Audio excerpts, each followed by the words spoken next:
प्रिय श्रद्धालुओं, जय श्री कृष्णा, जय श्री राम, जय श्री महाकाल।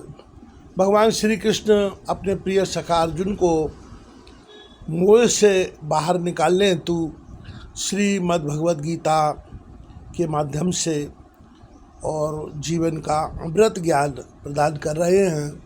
उसी तारतम्य में भगवान श्रीमद् भगवद गीता के अध्याय 18 के श्लोक क्रमांक 45 में अर्जुन को उपदेश करते हुए कहते हैं, स्वय स्वये कर्मण्यविरता संसिद्धिं लभते नरः स्वकर्मनिरता सिद्धिं यथा विन्दति तच्छृणु।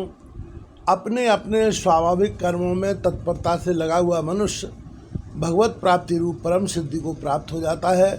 अपने स्वाभाविक कर्म में लगा हुआ मनुष्य जिस प्रकार से कर्म करके परम सिद्धि को प्राप्त होता है, उस विधि को भगवान श्री कृष्ण अर्जुन को बता रहे हैं।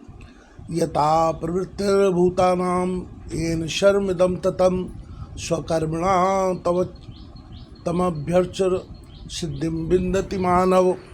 भगवान कहते हैं कि जिस परमेश्वर से संपूर्ण प्राणियों की उत्पत्ति हुई है और जिससे समस्त जगत व्याप्त है, उस परमेश्वर की अपने स्वाभाविक कर्मों द्वारा पूजा करके मनुष्य परम सिद्धि को प्राप्त हो जाता है।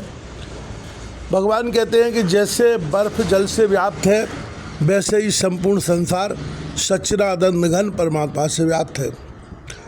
जैसे पतिव्रता स्त्री पति को ही सर्वस्व समझकर पति का चिंतन करती हुई पति के अनुसार पति के ही लिए मन वाणी शरीर से कर्म करती है, वैसे ही परमेश्वर को ही सर्वस्व समझकर परमेश्वर का चिंतन करते हुए परमेश्वर की आज्ञा के अनुसार मन वाणी और शरीर से परमेश्वर के लिए ही स्वाभाविक कर्तव्य कर्म का आचरण करना, कर्म द्वारा परमेश्वर को पूजना है।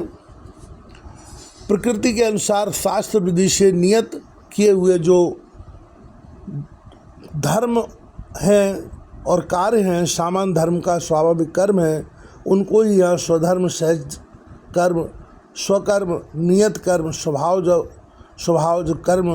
स्वभाव नियत कर्म इत्यादि नामों से कहा गया है। भगवान श्लोक क्रमांक 47 में कहते हैं, श्रेयान् स्वधर्मो विगुणा परधर्मात् स्वनिष्ठितात् स्वभाव नियतम कर्मं कुर्वन् नाप्नोति किल्बिषम्। अच्छी प्रकार आचरण किए हुए दूसरे के धर्म से गुण रहित भी अपना धर्म श्रेष्ठ है, क्योंकि स्वभाव से नियत किए हुए स्वधर्म रूप कर्म को करता हुआ मनुष्य पाप को प्राप्त नहीं होता।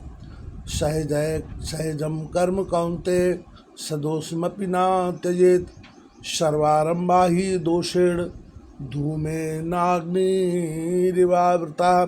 अतएव हे कुंती पुत्र, दोषयुक्त होने पर भी सहज कर्म को नहीं त्यागना चाहिए, क्योंकि धुएं से अग्नि की भांति सभी कर्म किसी न किसी दोष से युक्त है।